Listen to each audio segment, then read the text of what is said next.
बिस्मिल्लाहिर्रहमानिर्रहीम। अस्सलाम वालेकुम दोस्तों, आज हम बात करेंगे लायर्स बॉडी लैंग्वेज रिवील के झूठों की बॉडी लैंग्वेज क्या होती है, किस तरह से हम उसे स्पॉट कर सकते हैं।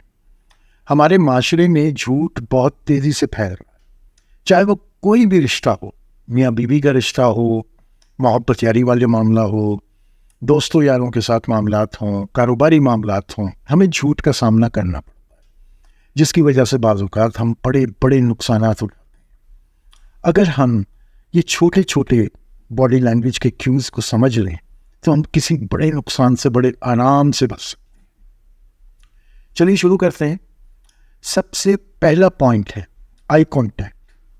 झूठा आदमी आई कॉन्टैक्ट नहीं करेगा, वो अपनी नज़रें चुराएगा।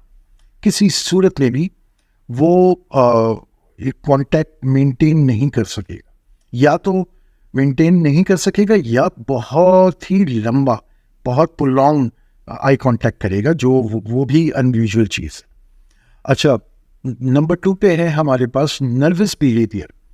जो झूठे लोग होते हैं वो उनका जो बिहेवियर, क्योंकि हार्ट बीट तेज़ हो जाती है, मार्केट में तो अब ऐसे बहुत सारे डिटेक्टर मौजूद हैं जिससे आपको पता चल जाता है कि आप सच कह रहे हैं सामने वाला या झूठ कह रहे हैं। लेकिन वो तो डिटेक्टिव करेंगे ना, वो तो एजेंसीज करती है, हमारे पास तो नहीं है वो सारे टूल्स।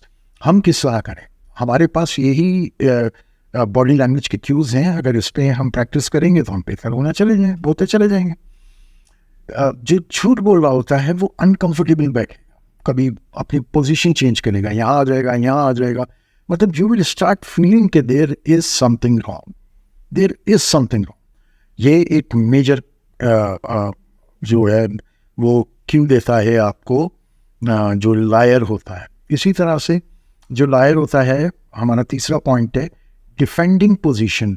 वो जेस्चर आपको शो करेगा। देखिए, मैं बैठा हुआ हूँ, हाथ खोल के बैठा हूँ आप लोगों के सामने, नॉर्मल है। जो बहुत ही महफिल में आप देखें, जो आदमी बहुत ही काबिल होता है, जिसे सब्जेक्ट पे जो बात हो रही होती है उस पर कमांड हासिल होती है, वो यूँ करके यूँ बैठेगा। ये जेस्चर शो करता है कॉन्फिडेंस का, कि बंदा कॉन्फिडेंट है सब्जेक्ट पे, ये रोज। लेकिन जो लायर है, जो झूठा है, वो क्रॉस हैंड करके बैठेगा, वो इस तरह बैठेगा, ये बताने के लिए ये उसको एक्चुअली वो इंटरनली खुद डिस्टर्ब है, और इस तरह करने से, क्रॉस हैंड करने से वो कंफर्टेबल फील करता है, सिक्योर फील करता है। तो ये एक जेस्चर है जो कि पॉइंट आउट कर सकता है, जो बताता है हमें कि शायद सामने वाला हमसे झूठ बोल रहा है। इसी तरह से एक पॉइंट है हमारा कि हैंड मूवमेंट्स। बाज़ लोगों की आदत होती है कि वो अपने हाथों को बहुत ज़्यादा यूज़ करते हैं। जैसे मैं एक इंटरनेशनल मोटिवेशनल स्पीकर हूँ, मेरा काम है ट्रेनिंग्स देना, तो मेरी एक आदत है, मैं इवन जब शूट्स पर होता हूँ ड्रामे की या कमर्शियल की, तो डायरेक्टर्स मुझसे कह रहे होते हैं कि डॉक्टर साहब अपने हाथों को काबू में रखें, कंट्रोल में रखें, बहुत ज़्यादा मूवमेंट है। तो ये नेचर है, ये नेचुरल है, ये मेरे हैबिचुअल है, मुझे आदत है। लेकिन बाज़ लोग होते हैं एक्सेसिव इस्तेमाल करना शुरू कर। अच्छा, फिर यह होगा कि वो अपने बॉडी पार्ट्स को, नाक को टच करेंगे, माथे पे स्क्रैच करेंगे, ये सर पे पीछे स्क्रैच कर रहे हैं। और जो झूठा होता है वो कोशिश करता है बात करते हुए यूँ करे, अपने जो मुंह है, अपने होठ हैं, अपने मुंह को, उसको हाइड करने की कोशिश करता है कि यार किसी तरीके से मैं इन चीज़ों से अपनी चीज़ों को पढ़ने दे सामने वाले को, अपने हाथ। अच्छा, इसके बाद हमारे पास पॉइंट आता है टोन और पिच।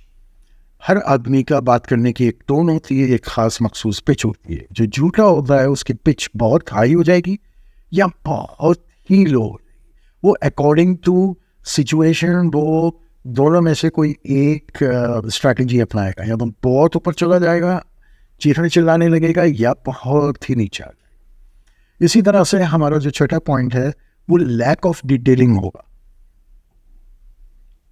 इसमें आपको वो डिटेल नहीं देंगे, मतलब बहुत ही सरसरी सी बात करेंगे और कटने की कोशिश करेंगे। तो ये भी एक साइन होता है, इस चीज़ को इंडिकेट करता है कि जी ये सामने वाला आपसे झूठ बोल रहा है। हमारा जो सातवां पॉइंट है वो है आइज, आंखें भी बोलती हैं। हम कुछ सोच रहे होते हैं तो हमारी आंखों की डायमेंशन रिकॉल कर रहे होते हैं तो कुछ और कहीं और देखते हैं, कोई कहानी गढ़ रहे होते हैं तो कहीं और देखते हैं। आंखें भी सच और झूठ को बताती हैं। हमारा जो सातवां जो पॉइंट है प्यूपिल डायलेशन, ये जब आप प्रैक्टिस करेंगे, क्योंकि ज़ाहिर बात है घुस के तो नहीं बैठता आदमी सामने वाले के, ज़रा सा फासले से बैठता है, तो इसको मॉनिटर करना तो फासले से दिक्कत होती है, परेशानी होती है। लेकिन जब आप प्रैक्टिस करेंगे तो आपको आइडिया हो जाएगा कि डाइल्यूट हो जाएगा अगर झूठ बोल रहा है वो, तो ये भी एक साइन हो सकता है कि सामने वाला झूठ बोल रहा है। अच्छा, इसमें भी ये है कि आपको कोई शख्स पसंद है तो भी आपका प्यूपिल जो है वो डाइल्यूटेड हो जाता है। तो इस चीज़ को हमें प्रैक्टिस करने की बहुत ज़्यादा ज़रूरत है, तभी हमें पता चलेगा कि सामने वाला सच बोल रहा है, झूठ बोल रहा है। अच्छा, हमारा जो आठवां पॉइंट है वो है इमोशनल इम्बैलेंस होते हैं। हम खैर रोना शुरू कर देंगे, डिप्रेशन एंजाइटी के वो देंगे, बाज़ लोग बेहोश हो जाते हैं, बाज़ लोग, मतलब जब आदमी सिचुएशन में फंस जाता है तो वो इमोशनली फिर खेलना शुरू कर देता है। तो ये भी एक साइन होता है कि सामने वाला आपसे झूठ बोल रहा है। अच्छा, रिपीटेशन ऑफ इंफॉर्मेशन, ये हमारा नवा पॉइंट है। जो झूठ बोलने वाला है वो एक ही चीज़ को बार बार दोहराएगा। अब इसका ये मकसद नहीं जो हमारे बुजुर्ग करते हैं, एक ही चीज़ को कई दफ़ा रिपीट करते हैं, ये मामला बिल्कुल डिफरेंट है। लेकिन जब आप महफिल में बैठे हों, कोई सच और झूठ की बात हो रही हो या आपने फाइंड आउट करना हो, तो आप नोटिस कीजिएगा कि जो अपनी बात को मनवाना चाहता है, वज़न दिलवाना चाहता है, वो बार बार रिपीट करेगा, बार बार रिपीट करेगा। बीइंग साइकोलॉजिस्ट, हमें जो सिखाया गया था वो ये कि रिपीटेशन ऑफ वर्ड दिमाग में जगह बना लेती है। तो शायद जो झूठे होते हैं वो इसी स्ट्रैटेजी को यूज़ करते हैं कि एक चीज़ को बार बार रिपीट करें ताकि वो इंसान के दिमाग में बैठ जाए। अच्छा, इसी तरीके से 10वां पॉइंट है हमारा कि डिटेलिंग, या तो जैसे हमने पहले बात की कि वो लैक ऑफ डिटेल होगी वहाँ पे, यहाँ पे है बहुत ज़्यादा डिटेलिंग होगी।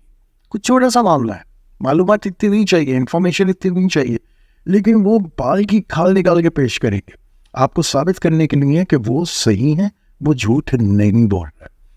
इसी तरीके से हमने बात की थी डिफेंसिव पोस्चरिंग की, जिसमें हमने बताया था कि जी क्रॉस करके हाथ बैठते हैं। जिस तरह हाथ क्रॉस करके बैठना, ये डिफेंसिव वो बताता है कि जो आदमी डर रहा है या घबरा रहा है, ये डिफेंसिव हो गया।